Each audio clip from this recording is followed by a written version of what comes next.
Did it record?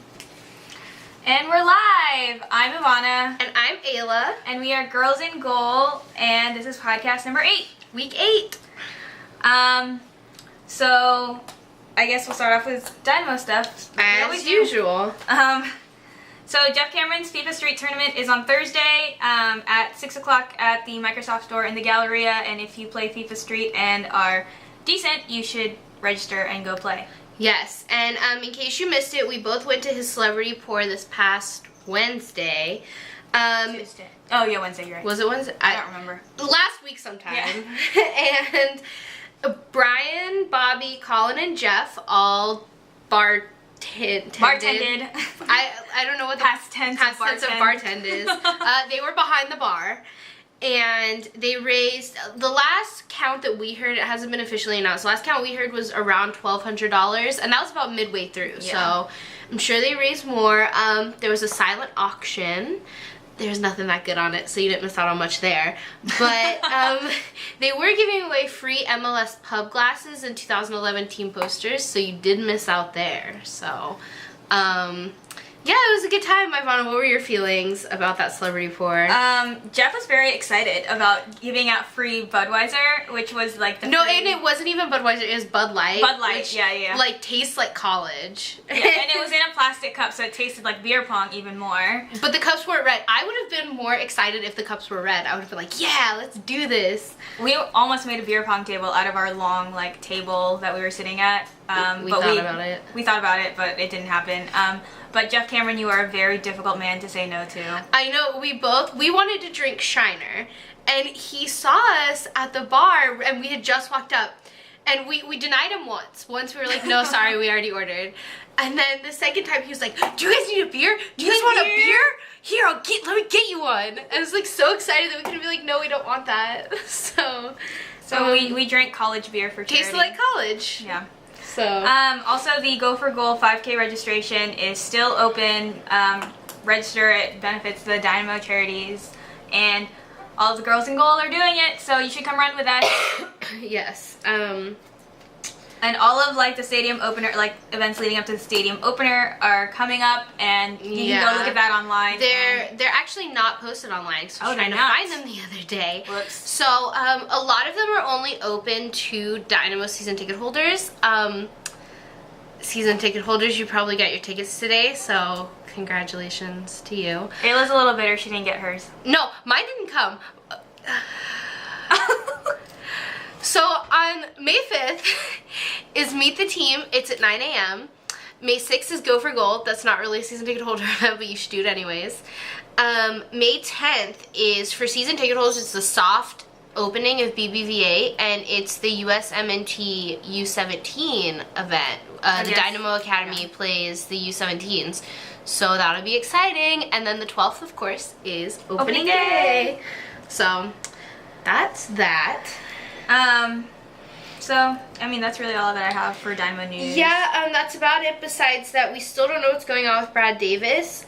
He says that he's optimistic that he's going to play this upcoming weekend against DC, but apparently Dom was like, no, that's not happening, so we'll see. This is fairly typical of Dynamo. We get mixed signals from the players and coach, so, I mean, we'll figure it out, I guess, on game day. We'll see what happens there. Moving on, MLS news. If you have been living under a rock, you don't know that Rafa Marquez got suspended for 3 games, and only 3 games for his deal with Shea Salinas. I think the general consensus is, what the hell? I mean, it's a little bit ridiculous because you look at what happened with Brian Mullins, Steve Zakuani. Now, in this case, I'm going to go ahead and say I don't think Marquez deserved a 10-game ban. Hate me if you want to for that. I don't think... I mean, okay, I feel like Mullins' ban, that 10-game ban, he was a little... Because of the way he reacted after the fact, because... Brian Mullen said, it's a challenge I've done before and I'll continue to do. It was right to give him 10 games. Marquez, I don't think it should have been extreme as 10 bans, but 3 games is just, to me, that's an insult to the Earthquakes, it's an insult to Shea Salinas, and it's setting a bad example for the rest of the league. I think 10 games would have been appropriate, actually. He has a history of warranted suspensions like this, though, you know what I mean? So it's not like this is his first offense. And he just got off of a suspension for throwing a ball at Landon Donovan, which was also 3 games. So I don't see how they are equal, because you can't... It definitely should have been more than 3 games. I think that's ridiculous, absolutely ridiculous. Yeah. And it makes it very, very obvious, and people in the MLS argue like me for saying this, but it makes it very obvious that because Marquez's name brings people in, like puts people in the seats, sells those tickets, that's the reason they can't afford to have him gone for 10 games.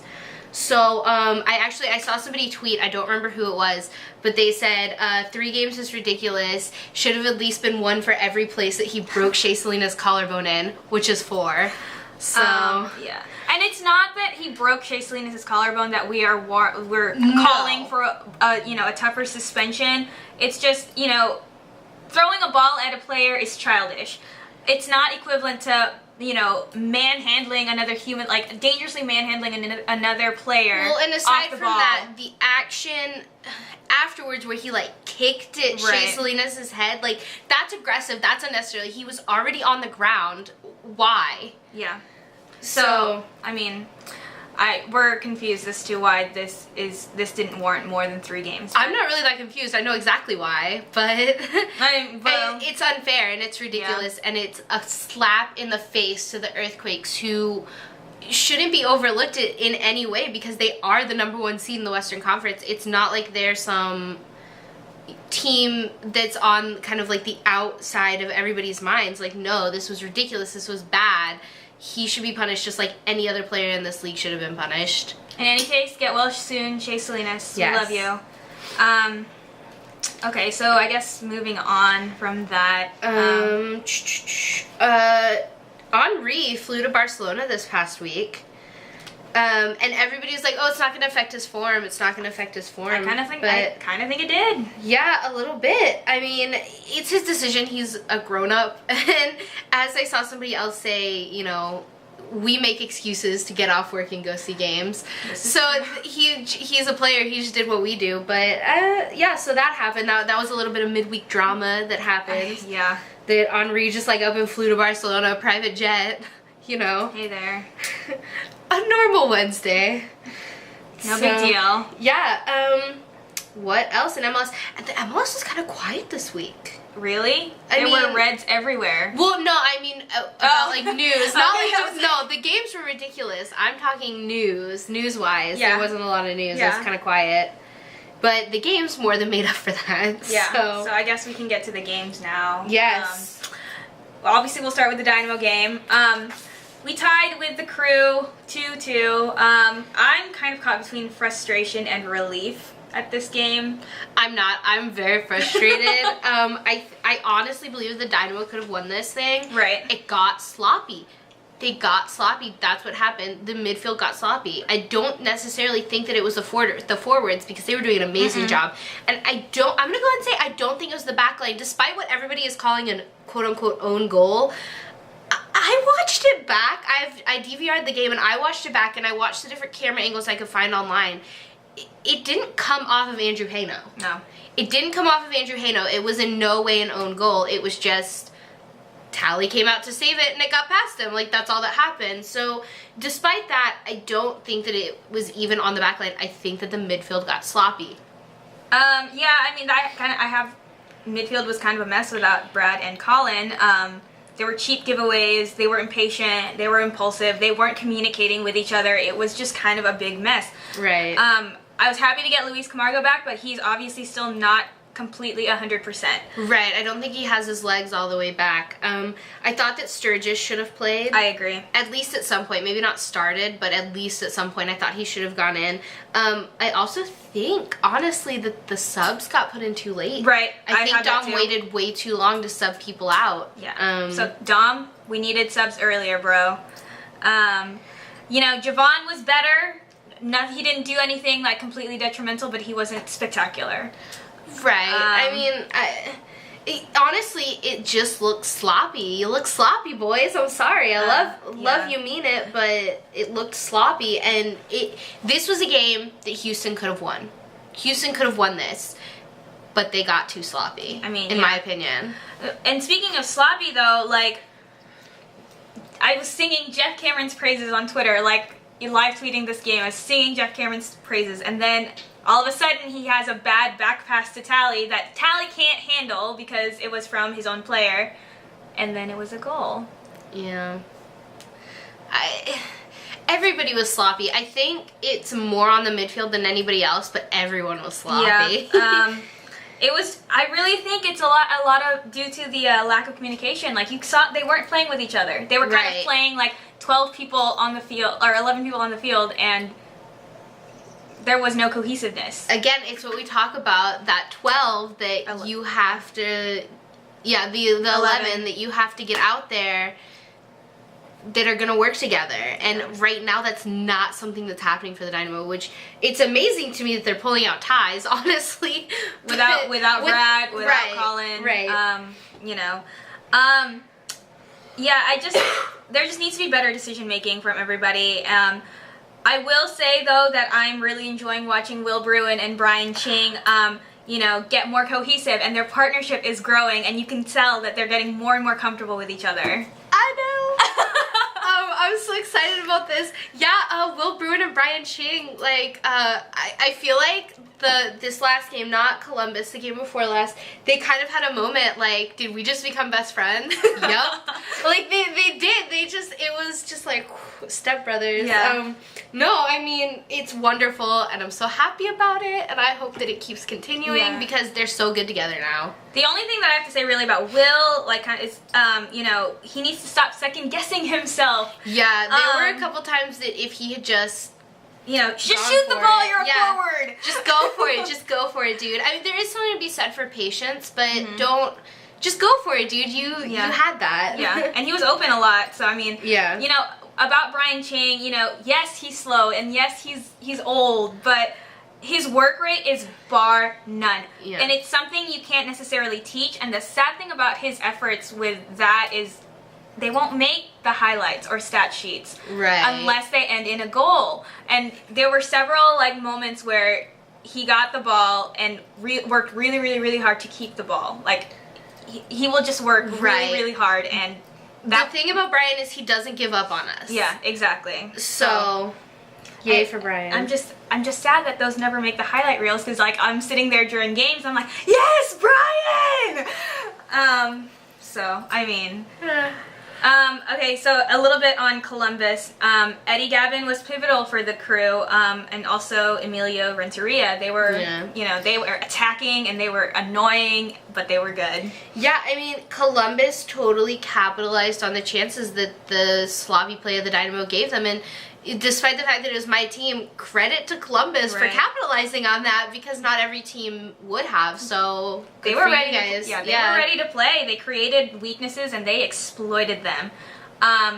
Also, just kind of backpedaling just a little bit from a couple podcasts ago, our most beautiful player from Columbus was Ethan Finley, and Ayla texted me when he came on the field and was like, who is that? And we're like, oh. I was like, wait. And then because I just saw a beautiful face of hair and beauty sauntering on.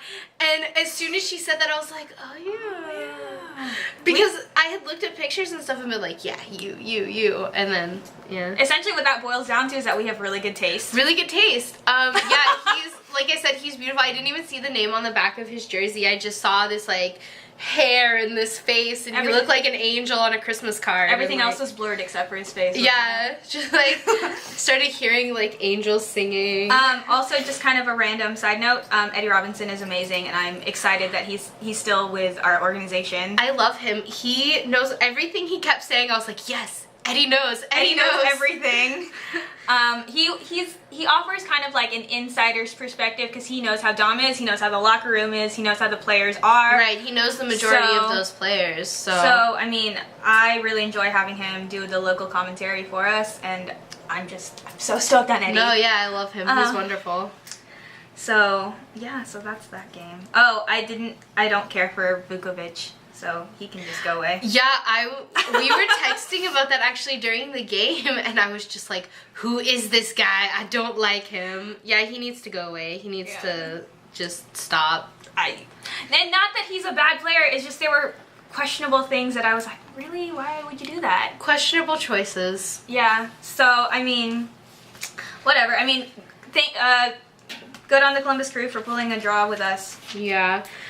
Moving on, I guess we'll go to the we'll put drama in between. So we'll go to, I guess, DC Montreal, since that was a tie and that's not too dramatic. I didn't have very much. It was just kind of a meh game. Yeah, I mean, all I have is that Karate's goal was awesome, and I don't want to take away from that.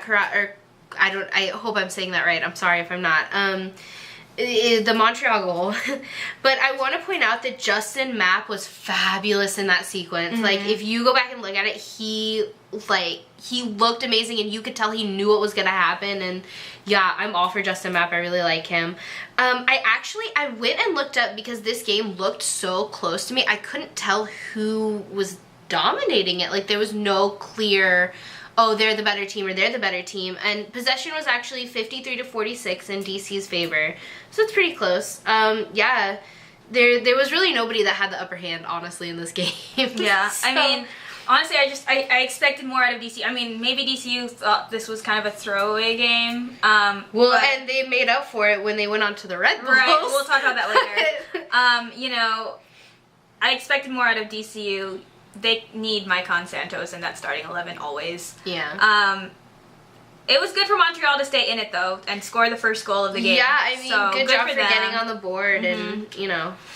So, I guess on to the Toronto-Chicago game. Yes. Okay, Oduro, scoring within the first 30 seconds. Yeah. All right. We get it. I think Sean Johnson looked kind of questionable this game. I was not impressed with him at all. Yeah, I mean, all I can really say is, like, good on Toronto for getting on the board. I mean, yay. It was close. This was a 3-2 game, so it's not like, you know, there wasn't a shutout on either side. I think, though, that from what I saw from Toronto in this game, I think that they'll fall to Real Salt Lake, who they play next week, but they play Montreal on May 2nd, and I think that they could win that one. I think it could be Toronto's first win of the season. I mean, this game, Toronto actually looked like they were into the game. Yeah, that's what I was thinking. Like, they looked like they were getting into it, and they were getting back into form, and so I don't think that they're strong enough yet to beat Real Salt Lake. No. But I think that they could get their first win at Montreal. So, but yeah, like I was saying though, Sean Johnson. Yeah, your goalkeeping was not up to par. This game again for me was just another game. Yeah. As many goals as there were, I feel like it should have been more exciting, but it wasn't. Exactly. It wasn't that exciting.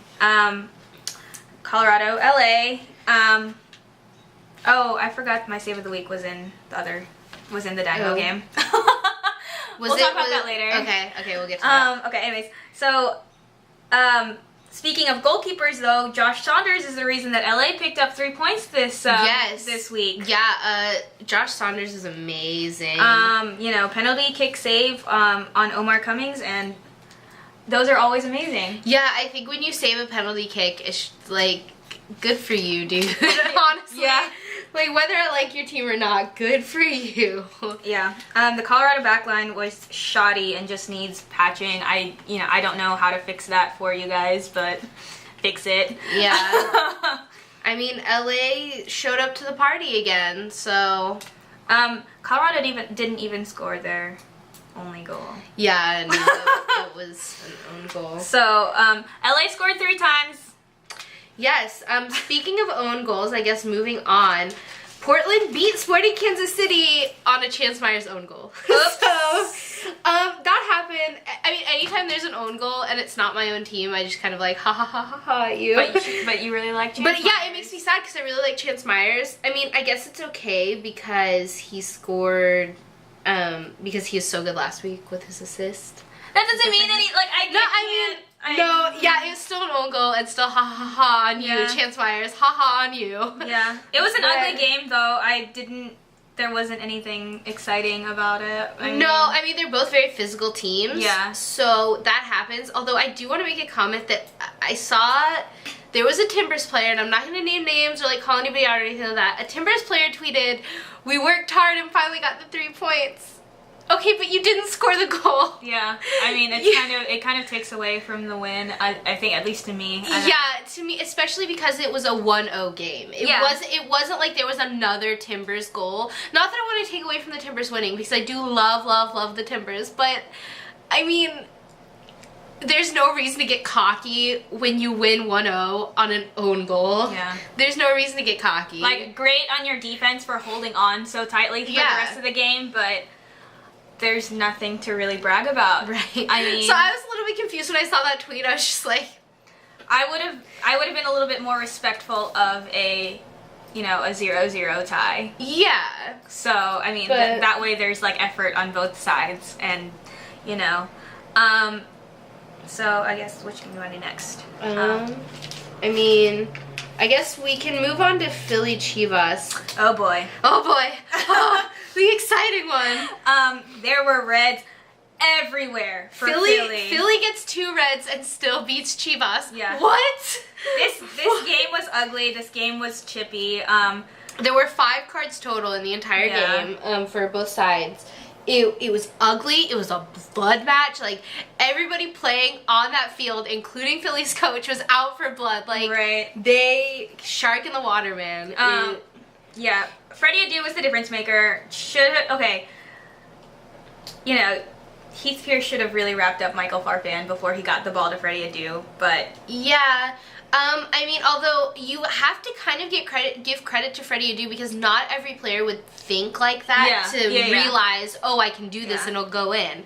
So good on him for realizing, hey, I can just... keeping his head on straight. Yeah, especially because he had, I think I looked at it, he had like 2 defenders on him and the goalkeeper behind him, Dan Kennedy. He beat Dan Kennedy. Yeah, he beat Dan Kennedy. And he just chipped it back. Yep. There you go. Chivas failed to capitalize on being 2 men up, which was disappointing to me because Chivas is a decent team. I think. So I agree. There was a really close shot for Angel that I think I was really disappointed when he missed it, honestly. I was like, really? It was kind of like, there's so many shockers. I was very, very shocked when Angel didn't make that goal. He's not back to 100%, obviously. No, so, there's no way.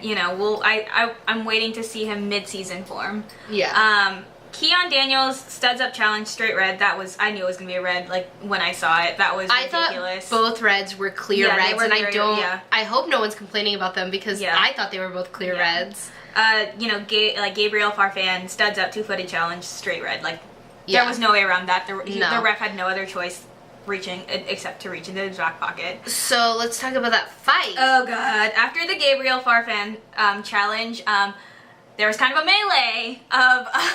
It was chaos. Yeah. Everybody, even little baby Mac Math got in, and I saw a little, like, neon orange blur, and I was like, oh man, he's getting in on it. Everybody got in on it. There was this whole fight, and Chivas was already agitated because after the first red card, Heath Pierce was hot. You could see, like, he was going for another player, and somebody, held him back, whatever. I think the ref came over and was like, I'm giving him a red card, shut up. Yeah. And so when this second red, it was just like all hell broke loose. Dan Kennedy came into it, he got a yellow card. Peter Nowak came into it, he got ejected, and there's word on the street that the retroactive suspension committee or whatever is gonna lay down the law with him. I hope so. Just side note, Dan Kennedy is really hot when he fights. Yeah, no, I mean, okay, I don't want to say that I support getting in fights. No, absolutely not, but when they do, it kind of makes everybody involved, like, really attractive. They kind of get to, like, their animalistic, like, side, and then it's like, oh my god. Yeah, I mean, it's this, like... it's this alpha male thing. Yeah, I guess. But, okay, to me, frustration leads to stupid decisions, and that's just not to me. I mean, that's right. for everybody. But, it's kind of inexcusable to leave your team like this, especially, Noak, like, this is your team, you're the head coach, you're supposed to be setting the example. Well, and even the players in the situation, I was listening to the commentary during this game, and the commentators were even like, okay, who cares if you get in a fight, but think about what you're doing, because at this point, it's not about getting a yellow card. At this point, it's about what's that disciplinary committee going to do to you? Exactly. I mean, repercussions will continue past this game, and it's not just going to be to the players that were carded. Right, because we have these retroactive suspensions. You don't know who's going to get targeted. Yeah. So, these guys really have to keep their head in the game. They have to keep focused. Otherwise, they could be out 2-3 games. And it's just, it sucks leaving your team out to dry like this. Like, I know that's not, what the thought in their mind, but it's going to suck for everybody, and you should just calm down.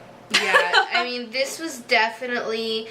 honestly, good on Philly for being 2 men down and still winning. On. Yeah. Good for you. It's unacceptable to, cleats up like that. Studs up is ridiculous. That shouldn't ever happen. That's unacceptable, but at the same time, if you are 2 men down and you still manage to win... Good for you. Yeah. Good for you. But shame on Chivas for not capitalizing. Right. You should have at least drawn level. Exactly. Everybody just needs to calm down. Calm down, guys. We don't want y'all getting suspended. Calm down. Oh, what do you think that Chivas would do if Kennedy got suspended? I don't know what I would do if Kennedy got suspended. What would happen? I don't know. Chivas fans, who's your backup goalkeeper, and are they any good? Also, are they attractive? Yeah, clearly an important factor. When you're coming in behind Dan Kennedy. Yeah, anyways.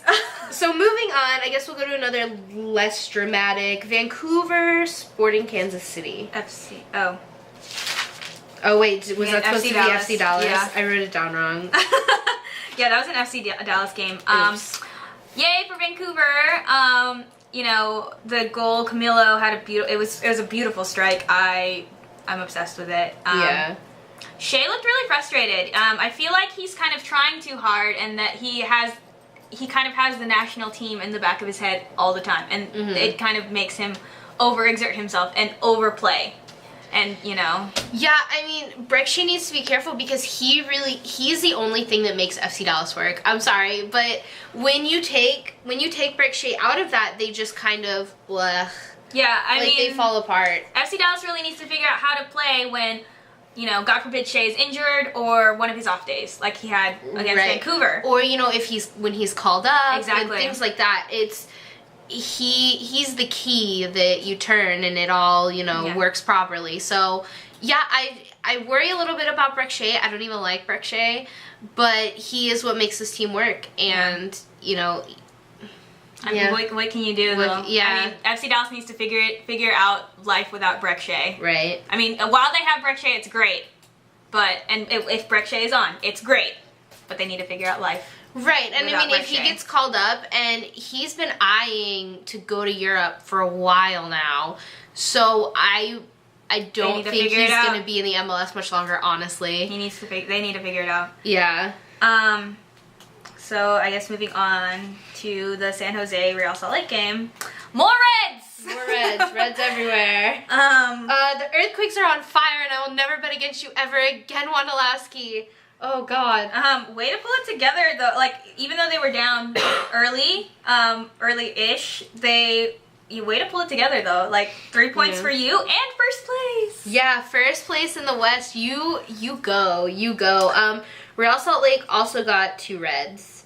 Yeah. There's a lot of Reds this week. Yeah, everybody needs to calm down. This game was even more card-ridden than the Philly game. There were 8 cards total in this game. So that is a little bit crazy to me. 8 cards. 2 of them were red. That's insane.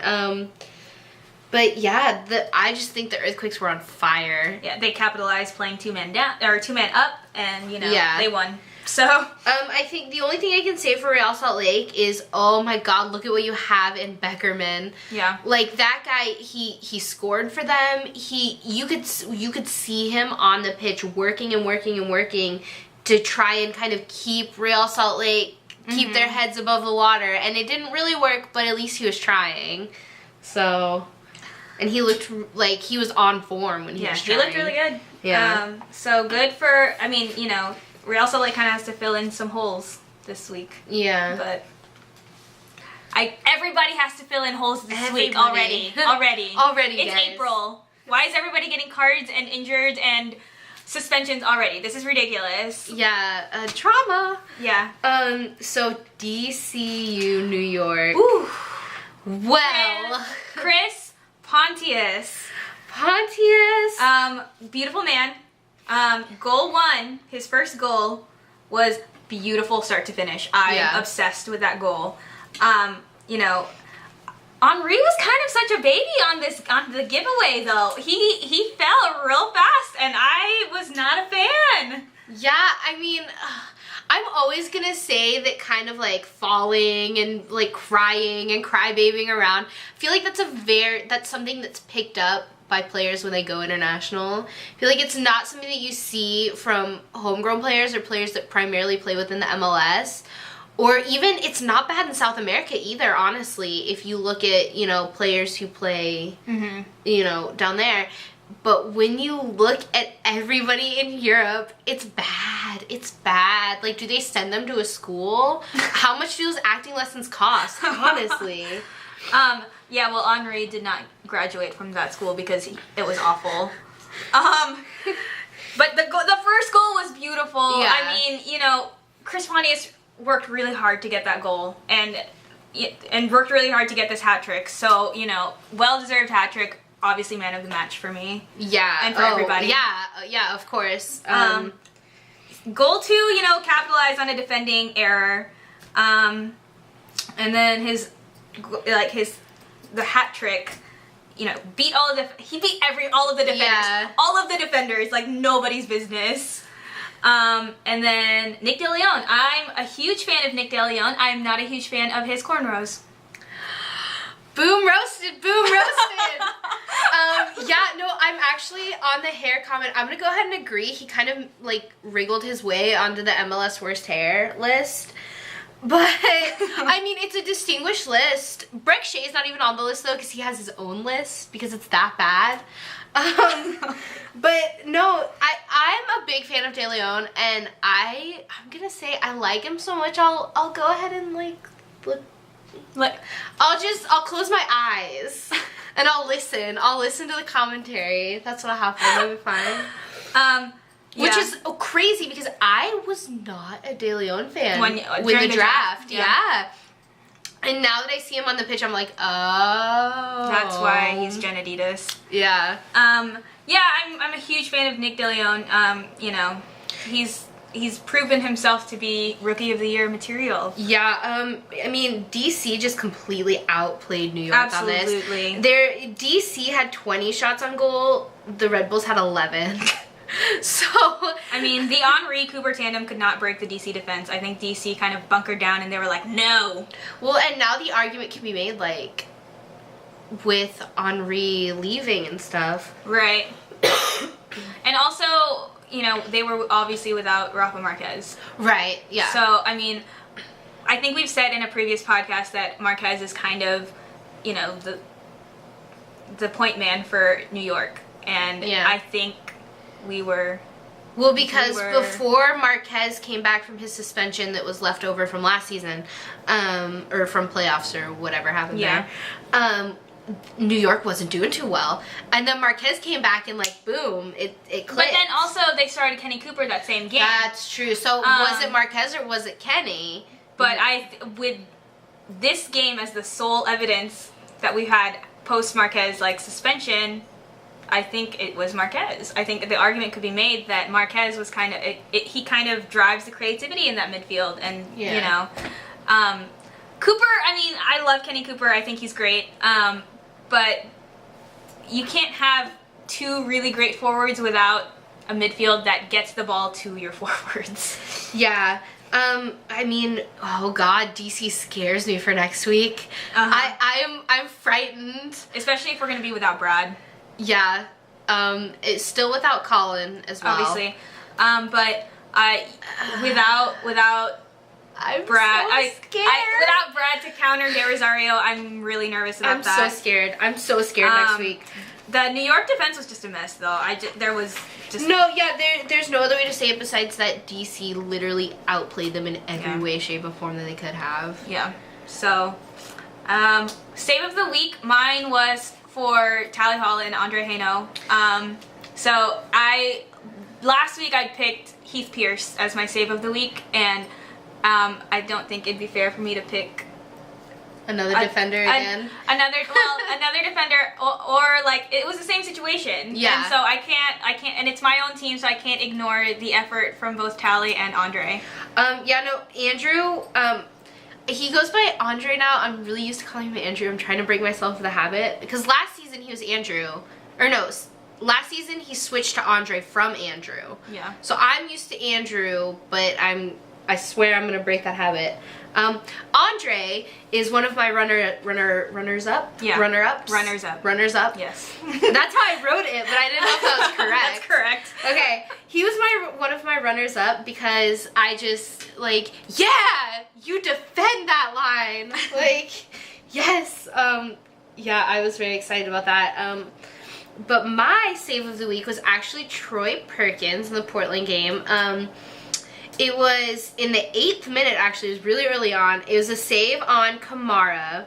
First of all, I really like when Kamara shots get saved because I don't particularly like Kamara. I mean, I think he's a wonderful player, but I think he's really cocky and it gets on my nerves a lot.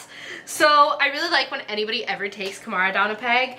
But what was really impressive to me is that Perkins wasn't really in prime position to save that. Like, it kind of came from an odd angle and he wasn't where he should have been, but he kept his cool and he kept on going and he like moved over and he got it and he saved it. And Kamara can be so deadly because he is an amazing player and his strikes can be so deadly that, yeah, good on Troy Perkins for saving it. And there was also so much going on in the box at that point. And he kept his cool and he saw where it was going and he jumped for it and he got it. And so I was very impressed with Troy Perkins.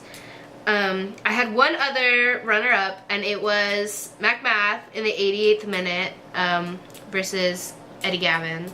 No. No. Nope.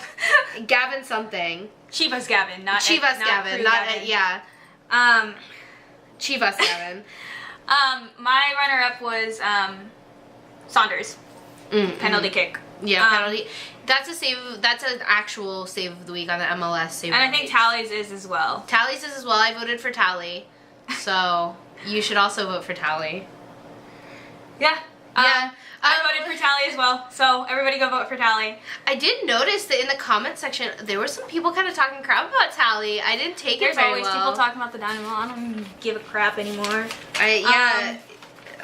I didn't really take it very well, but how dare they? How dare they? Nobody asked for your opinion. I'm just kidding. So moving on to our picks for this week. I didn't even. Oh, who won? Oh, I did not win. I also lost miserably. I did not win. I don't even know the points. I didn't want to add it up. I didn't win. Yeah, we'll add it up and we'll put it on the site tonight, guys. But I lost miserably because there were so many upsets this past week. So hopefully it'll be better this week. But this week, honestly, I looked at my picks and there were so many that I was just like, what do I choose? Who do I choose? What? So the first game this upcoming week, which is tomorrow, actually. So get your picks in. Yeah, get them in ASAP. Dallas versus Real Salt Lake.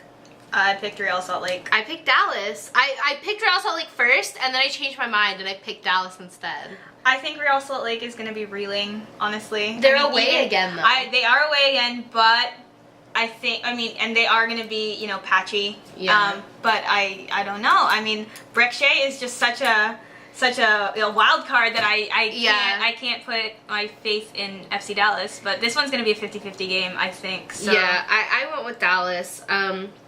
moving on. Then we have Montreal versus the Timbers. I picked the Timbers. I picked Timbers as well. They'll be riding off of their own goal. Yeah, woo! Own goal win! Yeah, I picked the Timbers, although I think they need to watch out for Map. I think that if they can contain Map, and if they can contain, because I feel like Montreal's a really good attacking element, and if they can contain that, I think they'll be fine. Yeah. So, next we have the Red Bulls versus the Revolution. I picked the Red Bulls. I picked the Red Bulls as well. Yeah, even though I'm a little bit worried about that pick. I am too. However, I think they won't have any. I don't think they'll have any suspensions. Other than Marquez, obviously. Yeah. But I think they'll be wanting to not embarrass themselves again. So yeah, I went with New York. I'm gonna go with New York, even though I'm not completely, confident in their defense. Yeah. Moving on, Philly versus the Earthquakes. I picked the Earthquakes. I'm never picking against San Jose ever again. Yeah, I will never pick. I will never doubt Wando unless they're playing Houston. Really. Yeah.